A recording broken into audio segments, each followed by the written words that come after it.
Hi. The long story short is my therapist says this would be a good idea for me, and I'm not against it. So let's see how it goes. It has been about 3 years since I've talked to a camera.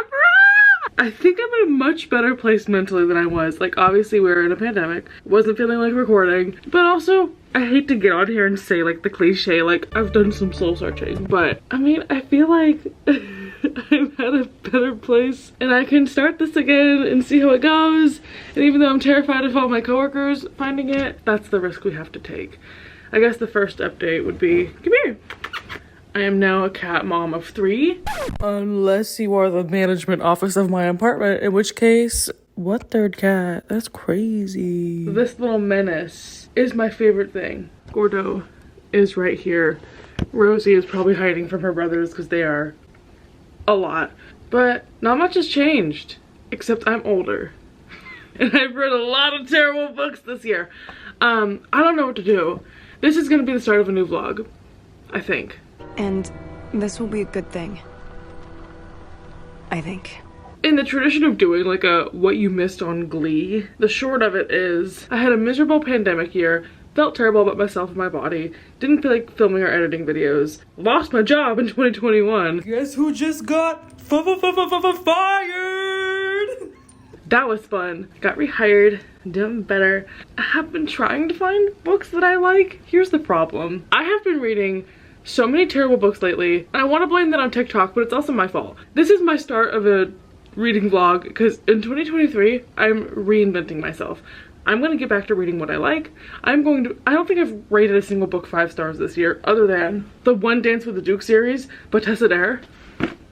I am fully in like my Bridgerton romances era, which I know that has a title of like English romances. I don't know. This was the only book that made me feel something this year. As you can tell, I have no format to talking about things. I can't just jump back in, can I? Actually, yes I can. Hi, this is the book I'm currently reading. I am using my Kindle as a bookmark. A Merry Little Meet Cute by Julie Murphy and Sarah Simone. I told myself I would take a pause from reading what I typically read to pick up some Christmas romances. Did I just finish this one and not really like it? Yeah. The writing style of this one is already a lot less cheesier. So this is about a guy who owns a porn studio and he's also trying to break into like the Hallmark Christmas movie market. Hi. I don't know how those two things coincide, but he's trying to cast the lead for this Christmas movie, and the only person who seems fit for the job and available for it is also the lead in one of his like porn studio things. So it's like a porn star coming on set of this Christmas movie. Who's the love interest? No idea. I'm on page 16. Love Julie Murphy. It's a plus size main character. Love Sarah Simone. Hopefully there's not incest in this one. I'm looking at you, Thornchapel series. But even just 16 pages in, I'm already enjoying it way more than I was enjoying my previous book because it was really corny. Okay, here's the tea on this book I just finished. I have realized about myself that I am like hanging on with the tips of my fingernails onto contemporary romance. And I have such specific tastes. I am the boomer who cannot be pleased by these romance books. I cannot forgive corniness. I cannot forgive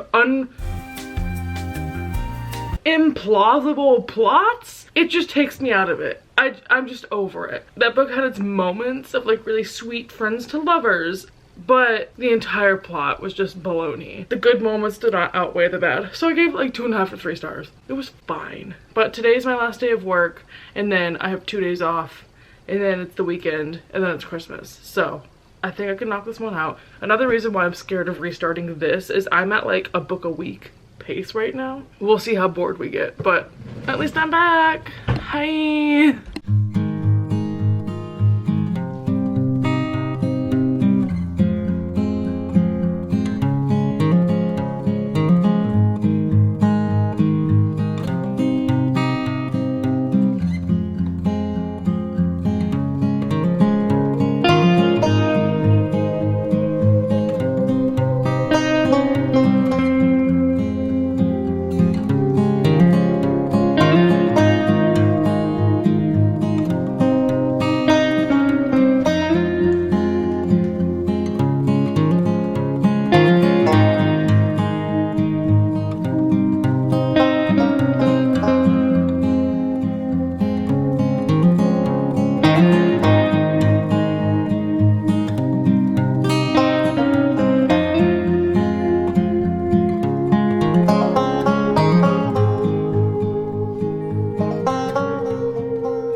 One of the things I'm really aware of as I come back is that like the people who booktube now and the book talkers that book talk now are in it to win it.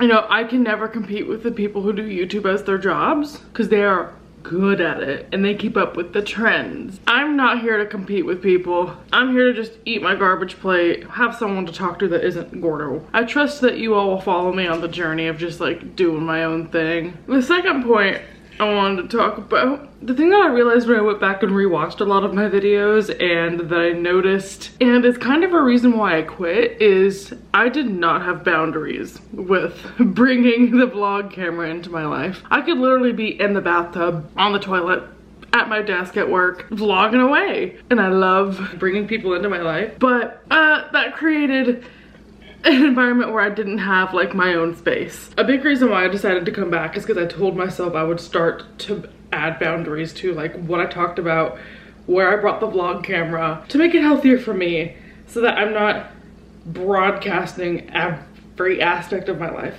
And there's things that I'm going through right now that I'm like making it a point not to talk about, which is hard because I want to tell you everything.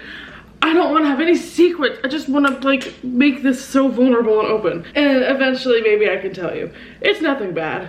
It's nothing huge. And hopefully you won't notice a different flow in these vlogs or feel like I'm like keeping you at arm's length. Hopefully it'll still feel the same. That's a big component of having to like reclaim my channel, is to say like I don't need you to see every single part of me all the time, and I hope you'll be okay with that. If not, oops. Too bad.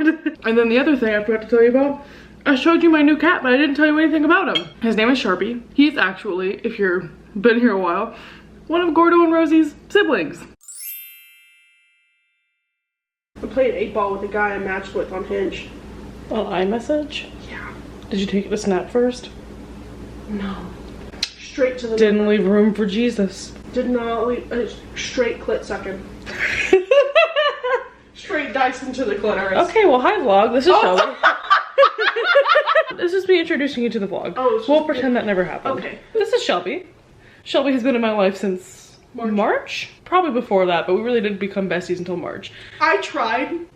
I got left on red. But now we live like 10 minutes away from each other, so I pester her and she pesters me, and sometimes we hang out. Anyway, you'll be seeing a lot of her. We actually usually make out quite frequently.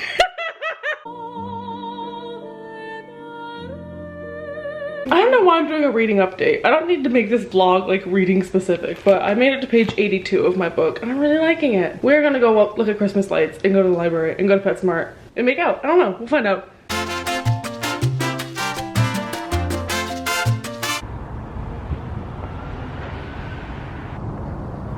This is so boring. Like, I'm filming a parking lot right now. Listen, we are looking at the lights, but we are also about to pass a gym where men are working out, so we're horny. Yep, it's a tree. All right. Okay, Christmas lights have been perceived. There's a free little library down the road, so we're gonna stop by, even though last time I went it was like war novels and things I would never grab, but we'll see. Oh. We Are Okay by Nina LaCour. There's some good ones. Oh, there are some good. Oh, ARCs. Who's got ARCs? Green lights. Oh my god, the ones I brought are gone. Look. Did I even show y'all that I got this? Here's the thing. I didn't leave anything but Don't Come For Me because last time I went I brought like 4 things. And they were all gone. Not to feel loved and appreciated, but someone took my books. So I got this for my mom for Christmas. And last time I was at the bookstore. You don't know this, but when I was at the bookstore that I volunteer at, I got like 2 of Sandra Brown's books, which she looks interesting. She looks white. Yes. The guy checking us out was like, have you met her before? I was like, no. And then he was like, oh, she lives in this area. I'm like, yeah. I've met every person who lives in Dallas ever. Every author in Dallas ever. Me and Julie Murphy, besties. Me and Claire LeGrand. I wish. But yeah, we're getting a little drinkity drink. What'd you get? Oh, Dr. Pee-Pee? Yeah, Dr. Pee-Pee. What other updates do I have? I wrote a list of stuff to talk about as like a disclaimer for when I'm back, I'm gonna talk about this, and I forgot. Oh, the Taylor Swift album, obviously. Midnight's review. Since I've missed you. Did Evermore and Folklore come out after I quit? Yeah. We missed 3 Taylor eras in the time that I left. I just sat down here to film, and it's like snowing a little. So I have been reading this since yesterday. I'm now 104 pages in. Update. I previously said I don't know who the love interest is. It is a ex-boy band member. I wanted to say One Direction, but then this book literally mentions One Direction. I'm like, okay, so it's like the Jonas Brothers, who has had a recent scandal because he caused an orgy at the Olympics. So he's trying to get back to having like a crystal clean record. However, the twist is the girl had a crush on him as a child, and he follows her account as an adult film star. So they both know each other, but don't want to admit how deeply they know each other. And they've started filming for the movie, and it's just cheesy. And this book is so much more Christmassy than the last one I read, so I'm happy that this one I saved for closer to Christmas. I don't know what it is, because this book is still a rom-com, and typically I'm like, ugh, rom-coms. Like, they can be so sickly sweet. But I guess it's just that I trust Julie Murphy and Sarah Simone. Maybe knowing it's from them gives me less of an ick, but for some reason, this doesn't bother me at all. I'm like laughing out loud. Probably because the references are a lot more modern and like relatable to me, whereas the last book was like, oh my god, he has honey badger socks on. Really aged memes. I have a fun little game to update you on. An overview of my reading year, if you will. I've been sitting here like, I've had the worst reading year. Like, I don't know what I did, but nothing I picked up I enjoyed. For some context, I have this thing. You probably won't be able to see it, but I made a spreadsheet of all of the books on my TBR, and they are organized by obviously like author title, what format I have them in, how long they've been on my TBR, on a scale of 1 to 10 how much I want to read it. And then I added Bonnie, my best friend's opinion on how much she wants me to read it, and if it's a sequel I give it bonus points, and then it has a final total, and then I rank them by the one that has the most points to the least points. And I've been reading them that way because then I'm reading the oldest books on my TBR that I want to read the most, and in my head I'm like, that knocks them out. And then if I'm reading one that I don't love, I can just like DNF it and get rid of it, because I'm like, I've had this for 5 years. If I'm not liking it, I probably have outgrown it. And it's really satisfying to read that way. I like, on paper, it's really great. But clearly, I've only rated like 2 books this year 5 stars. And I was going back through my Goodreads just now to be like, okay, what did I read? For full transparency, I read 71 books this year. My goal is always 100, but I never reach it. I'm not even mad about it. Numbers are arbitrary. But when I look at my shelf, I'm going through and realizing like 95, I'm not exaggerating, 95% of the books that I read were not books from the spreadsheet. 95% of the books I read were from Kindle Unlimited. I guess in hindsight, I didn't realize that that is the only thing that kept my attention this year, is just depraved smut. I read a lot of Catherine Moon, who I love, but her older books are like 2 or 3 stars. I read the entire like Vicious Lost Boys series, which is just Peter Pan retelling, but with porn. 2 or 3 star series, not that good. Like, I read the Salacious Players Club series that was kind of cursed. Like, and I enjoyed these at the time, but when I sit here in December and I'm like, what was my favorite book of the year? Like, none of these float to the top. Oh my god, I read some truly miserable books this year. Like, I don't know what kind of TikTok dark romance phase I was in, but in May, I read both Haunting Adeline and Den of Vipers, which are 2 of the worst books I've ever read in my entire life. I mean, I reread Furyborn this year, so I think that's a win. Sadly, I reread the entire ACOTAR series to be able to read the last one, and that might make the top of the list, even though I've already read it, but like, embarrassing. Do I cancel my Kindle Unlimited subscription? Be honest. I love Kindle Unlimited. It makes me feel so free, and I have so many options, but it's $10 for some of the most mediocre books I've ever read in my entire life. One of the presents that Shelby got me for Christmas is just a book that I bought and then left in her car. Comedy, she wrapped it for me. I had it on my couch yesterday, which is where we opened presents. We need to save electricity. This is the year of our Lord 2022. So like randomly I just like started flipping through it. It's the book called 84 Charing Crossroad, which is just a book told in letters, and I was like, oh, that's cute. And the more I started reading this, the more I realized it's actual letters that were sent. This is a woman who's like looking for a rare book, so she sends an actual letter to people in England who own this like rare bookshop, asking for them to look for some books for her. It's like the 40s, 50s. Everyone there is like entranced with her because she's just a little crazy and she's funny, and she sends them gifts, and it's like ration time during England. So they're like becoming friends with her, and then more and more people from the company start writing her letters, and then like the family members of the people at the company start writing her letters. So it's just all this correspondence between this crazy like screen film writer American just asking for rare books, and then the company that supplies them and the people around that. It feels fictional because it sounds so cute and it's just cozy. Like maybe it is kind of a wintry read because it's about books. So it's like 100 pages and I'm halfway through. I'm having a good time. I probably should have read my other book instead of this so that I can finish it before Christmas, because my goal is to return it before Christmas. Because how much of a dick would I be if I have a library book out about Christmas and then just keep it for all of Christmas? Yeah, I started this one on accident. Oops. What was I gonna tell you? Oh, I have to go do errands. It's probably like 10 degrees outside, so I'm scared.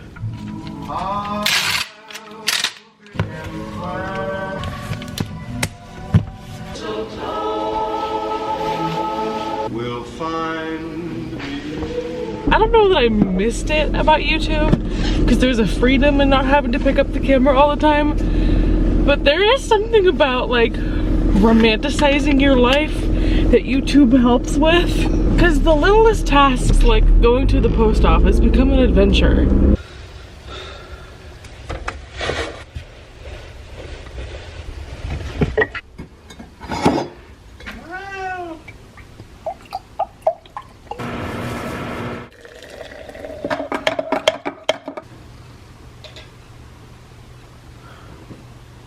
Okay, change of plans. I got like 20 more pages into my book, but then got a call from my mother. They got locked out of their car at the store. I'm now on a rescue mission. But I'll say one thing about this Julie Murphy Sierra Sloan book. I love a book that isn't afraid to have the first sexual advance. That's not at the end of the book, which I know I expected it to be pretty quickly smutty because of who the characters are. I didn't have to wait 300 pages for some action, and I love it. It's amazing. All right, Taylor, keep me warm.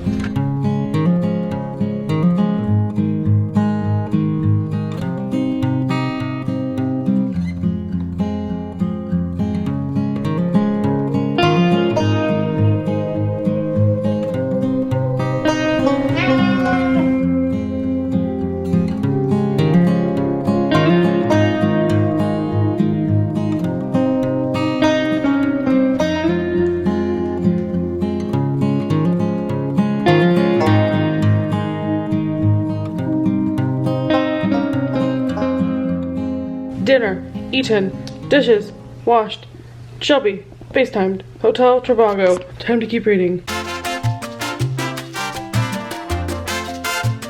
Hi. Book review.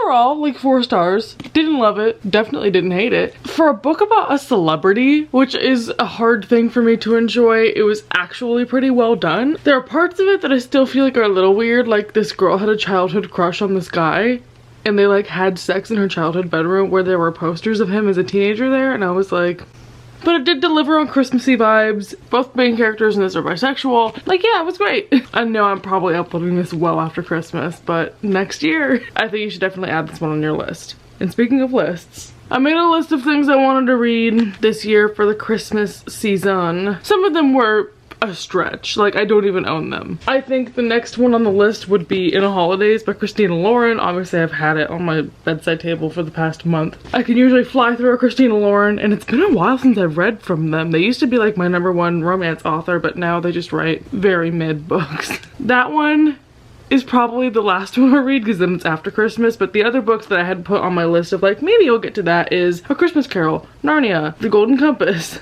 Little Women, and then jokingly Ice Planet Barbarians because Ice Planet, it's cold. Maybe that one's a January read, or like the week between New Year's and whatever. Yeah, ask me what this is about. The answer is I don't know. I think I could fly through this today, knocking on wood. My headboard is fabric, but I knocked on it. I'm expecting Fade to Black romance, but Christina Lauren, don't let me down. I just realized I have to go grocery shopping. Brief pause on my book.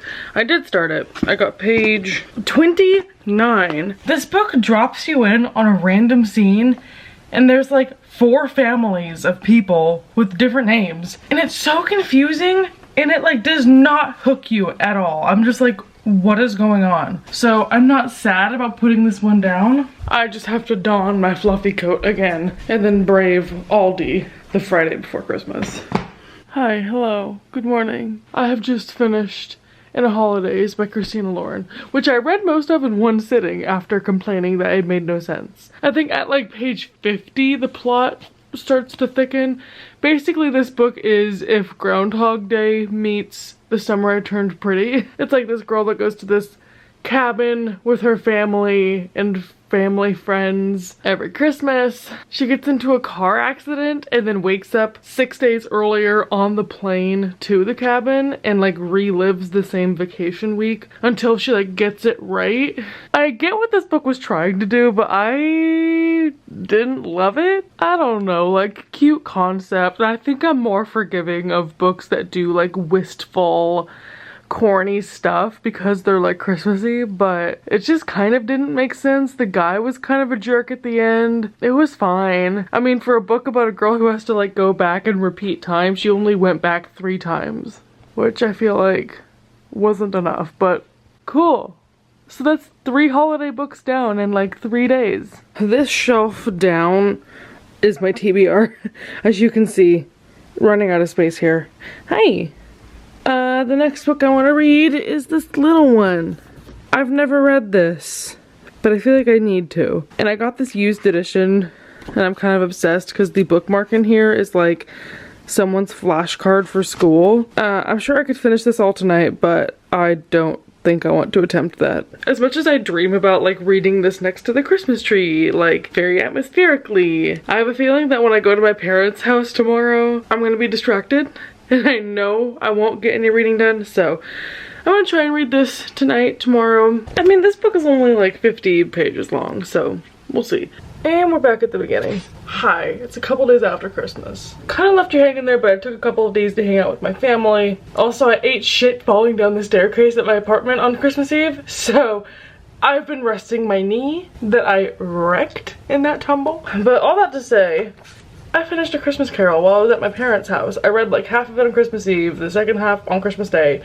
Surprisingly, I was able to focus on it. We just had Christmas movies going and I was able to make my way through. It's only 70 pages, but I think this book is exactly what I expected. You know a lot about it going into it because so much of pop culture has taken bits and pieces of this, like the whole bah humbug thing, the 3 ghosts obviously, Tiny Tim, like those were all things that I'd heard before, so having them in context with like a fuller story was interesting. I can see how people have this be a Christmas tradition to reread this because it's so interesting that even though this book was written in like the 1840s, the spirit of Christmas still feels the same after all those years. It's like everyone just comes together and like it's a happy time and we need to, you know, like let go of class and all our struggles just to have a nice day all together. Was that cheesy? Never mind. But I gave it like 4 stars. I don't know how frequently I'll return to this. It was written in a way that I could understand it, but it was a little bit of a labor to get through. I'm not used to reading Charles Dickens, obviously, because I've been reading fucking Peter Pan porn retellings, but happy I read it. Finally know what the deal is about. And on that note, I think this vlog is about done. I know I said I would pick up like wintry reads at the end of the month and end of January, but naturally the next thing I picked up was actually My Dark Vanessa, a book about pedophilia. So this is the book on the top of my spreadsheet. I'm getting into my spreadsheet again. And actually this book is due today from the library, but there's a 3-day grace period, so I'm gonna milk it. But it's also on Kindle Unlimited and I've been reading it that way, so. Anywho, you'll have to wait until the next vlog to see how I feel about this. But here's where I leave you for now. Thank you for joining me again. If you're new here, probably a lot of this didn't make sense. I had a list in my head of what I want to say in this outro, but I can't remember it, so just thank you for showing back up. I know you probably have a million questions of things I didn't mention in this video of where I've been doing and where I've been, so feel free to leave some comments, ask me questions. I don't know if I'll do a Q&A later on or if I'll just answer them down below, but would love to see your faces again. I now have to run and go to a movie with my family, so I gotta go. Bye! Mwah.